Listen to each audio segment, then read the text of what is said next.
नमस्कार, मैं हूं शैलेंद्र सिंह और आप देख रहे हैं हमारा यूट्यूब चैनल शब्द शब्द शैलेंद्र सिंह। आज हमारे साथ हैं अर्चना श्रीवास्तव जी, जिन्होंने डाइटिंग पे और हेल्थ को लेके तमाम सारे आर्टिकल लिखे हैं। एक उन्होंने बुक लिखी है शिव शक्ति। तो आप देखिए, ये इनकी पहली बुक है और सबसे जो समझने वाली बात है, पहली बुक आई वो शिव शक्ति है जो अध्यात्म पर है। इनके पीछे की जो कहानी है वो बहुत दिलचस्प है। अर्चना जी जब उत्तराखंड गईं और वहाँ पे नीम करोली बाबा के आश्रम में इनको कुछ अलग अनुभूति हुई और वहाँ पर इनको लगा कि हमें एक ऐसी बुक लिखनी चाहिए जो अध्यात्म से जुड़ी हो। पहली बुक है, विक्रम पब्लिकेशन से है। इसकी कास्ट है 300 रुपये और अमेजॉन वगैरह पे, फ्लिपकार्ट पे ये उपलब्ध है। बुक में, किताब में क्या है और इसके पीछे लिखने का क्या उद्देश्य रहा है, ये हम आज बात करेंगे अर्चना जी से। वीडियो में आगे बढ़ने से पहले आपसे एक छोटी सी अपील है कि अगर आपने हमारा चैनल सब्सक्राइब नहीं किया है तो सब्सक्राइब कर लीजिए, वीडियो को अंत तक देखिए और अच्छा लगे तो लाइक, शेयर और कमेंट भी कीजिए।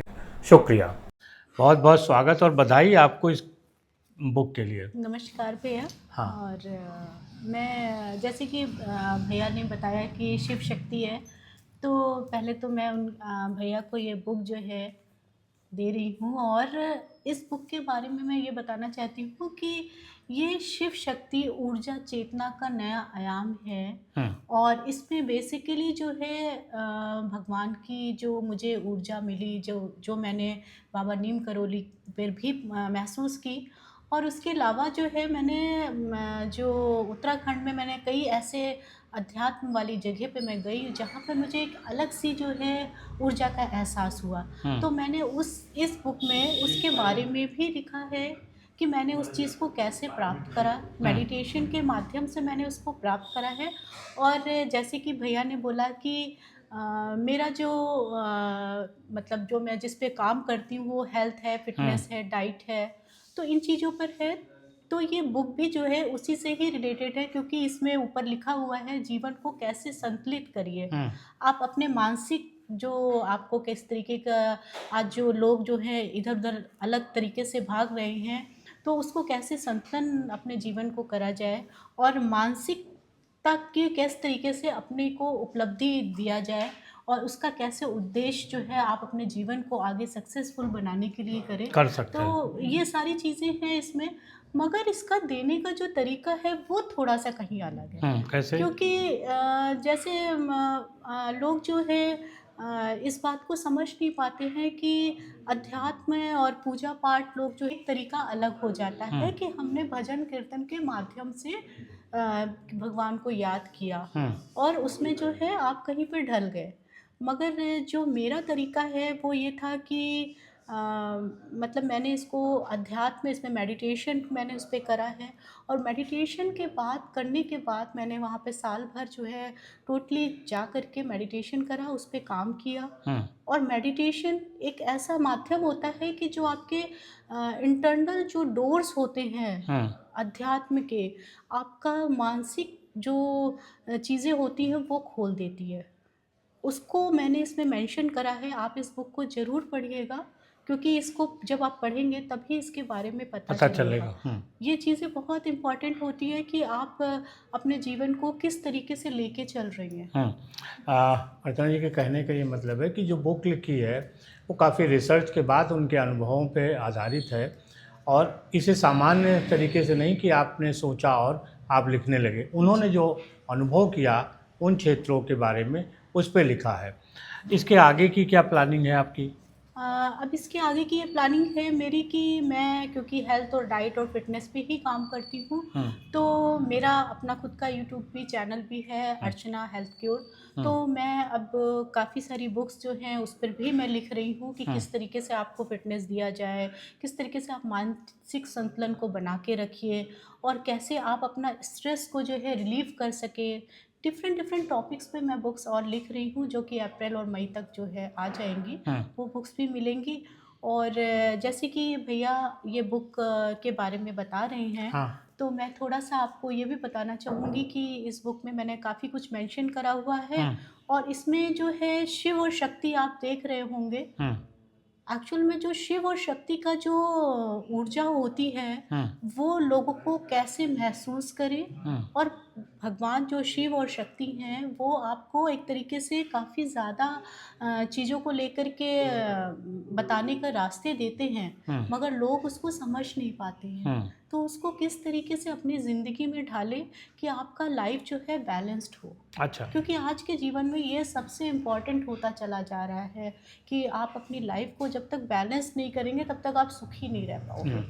आपने उत्तराखंड में बहुत सारे स्थान घूमे होंगे, देखे होंगे, जहाँ से ऐसी ऊर्जा मिलती है। हाँ नीम करोली बाबा तो वहीं हैं, उनके अलावा भी जी कुछ और ऐसी जिसका आप जिक्र करना चाहती हूँ जहाँ से आपको एक आध्यात्मिक ऊर्जा मिली हो? जी जी जी मैं वहाँ पे बहुत सी ऐसी जगह है, धार्मिक ऐसे स्थल हैं जहाँ पे मैं मेरे हस्बैंड की, पहले तो मैं बता दूँ कि मेरे हस्बैंड की पोस्टिंग हुई थी। मैं भी अलग अलग सिटीज़ में रहती थी, तो मुझे शायद इतना अध्यात्म के बारे में नहीं पता था। मैं योग और ये सब करती ज़रूर थी, बट मुझे अध्यात्म से मैं उतना नहीं जुड़ पा रही थी। मगर जब मैं वहाँ पे गई तो वहाँ का जो माहौल था, वहाँ की जो चीज़ें थी, वो उसने कहीं मुझे इन चीज़ों से अटैचमेंट शुरू करवा दिया। अच्छा।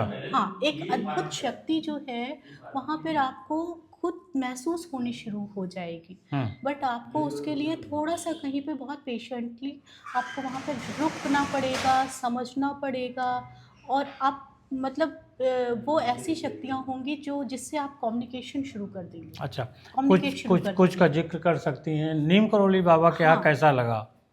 नीम करोली बाबा के बारे में तो मैं क्या बोलूँ। मतलब आज से 20 साल पहले मैं नीम करोली बाबा गई थी, तो मुझे कभी भी वो हमेशा टूरिस्ट प्लेस लगा मुझे। मैं आज से 20-25 साल पहले गई तो मुझे वो टूरिस्ट प्लेस लगा, बट अभी हाल ही में जब मैं वहाँ, मेरे हस्बैंड की पोस्टिंग हुई और मैं जब वहाँ गई तो मतलब मैं अभी आपको बात बता रही हूँ, मेरे पूरे शरीर पे रोए उठ रहे हैं, आप बिलीव नहीं करेंगे। मतलब वो जगह एक ऐसी जगह है जहाँ पे आप महसूस करेंगे ना तो पूरी शक्तियाँ हैं। अच्छा।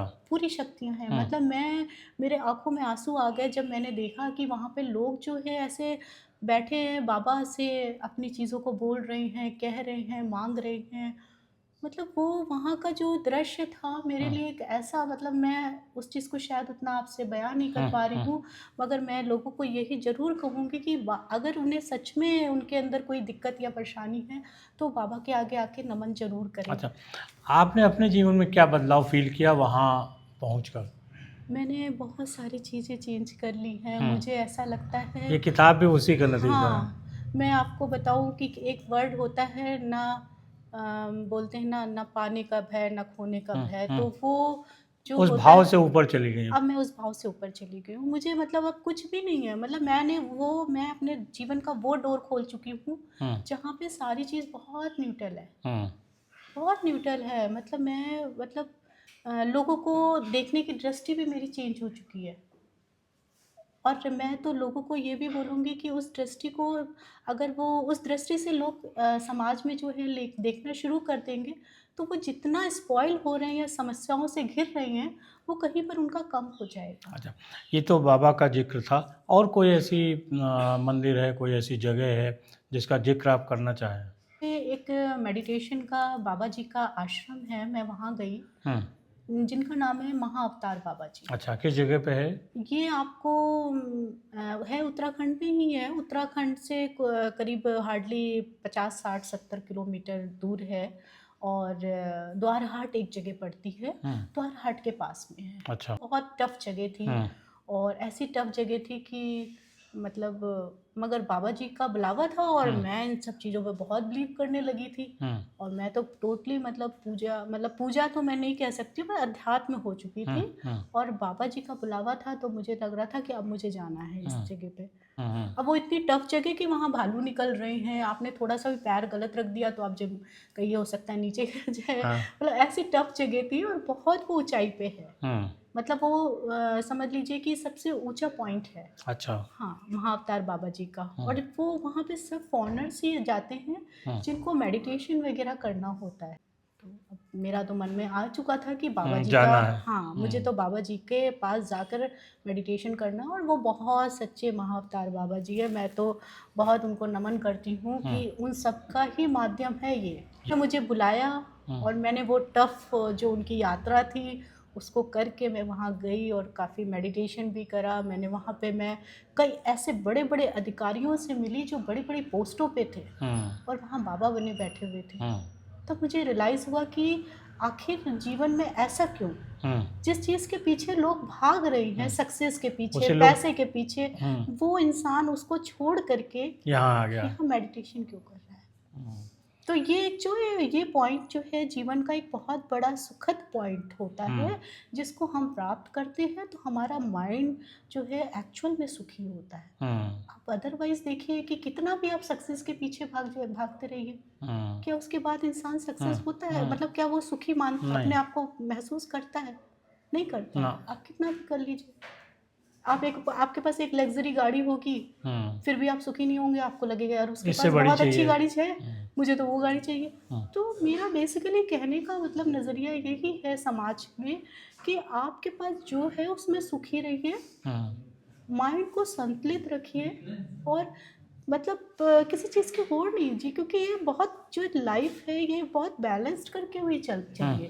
देखिए इतने बड़े बड़े लोग ऐसे वहाँ क्यों जा रहे हैं, क्यों कर रही हैं, उसका रीज़न है। मतलब मैं वहाँ उस ज़मीन को छू के आई हूँ, तो इसलिए मतलब चीज़ों को थोड़ा सा मोल्ड करिए अपनी ज़िंदगी को। उत्तराखंड को वैसे ही देवनगरी कहा जाता है और अर्चना जी के ज़रिए हमने देखा कि किस तरीके से जीवन में बदलाव आता है, और जीवन ही नहीं बल्कि सोच में भी, जिसका परिणाम है शिव शक्ति जो अर्चना जी ने लिखी। अगली बुक जो होगी वो जब पब्लिश होगी तब हम लोग फिर बात करेंगे उस पर।